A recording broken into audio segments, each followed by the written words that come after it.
सोचो जरा मेरे नन्हे प्रयोगशालाओं के उस्तादों, अगर एक दिन आसमान फट जाए और उसमें से उतरे चमचमाते जहाज, हरे नीले एलियन, लाल लाल आंखें, उनकी आवाज गूंजे, धरती अब हमारी है। अब बताओ कौन सा हथियार हमें बचाएगा, परमाणु बम, लेजर गन या हजारों सैनिक? नहीं ही, धरती को बचाएगा एक किताब। हाँ, वही किताब जिसे लोग अक्सर धूल में छोड़ देते हैं। कहानी हमें खींच ले जाती है भविष्य के उस दौर में जहाँ इंसान डर से कांप रहे हैं, सरकारें बैठकों पर बैठकों में उलझी हैं, वैज्ञानिक पसीना बहा रहे हैं, पर कोई उपाय नहीं मिल रहा।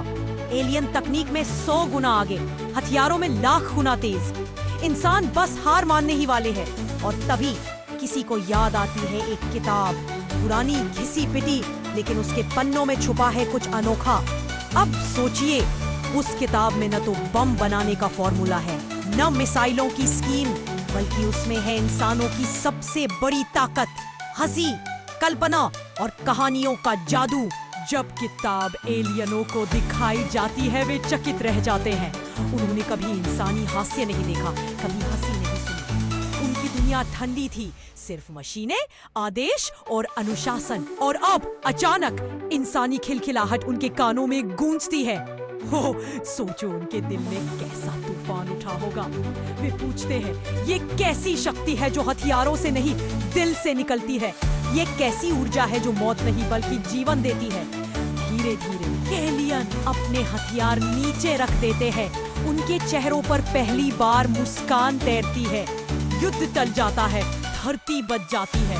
तो मेरे प्यारे सुनने वालों, the book that saved the world कोई साधारण किताब नहीं।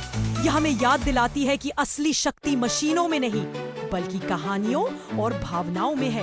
ये किताब साबित करती है कि हंसी, कल्पना और इंसानियत किसी भी मिसाइल से कहीं ज्यादा ताकतवर हथियार है। तो अगली बार जब किताब खोलो, याद रखना, शायद उसी पन्ने में छुपा हो हमारी दुनिया को बचाने वाला अगला रहस्य। कभी मत भूलना, कहानियां ही है हमारी असली ढाल। ओ कौन जाने, अगली बार जब एलियन उतरे तो हमारी लाइब्रेरी ही बन जाए धरती का सबसे बड़ा हथियार।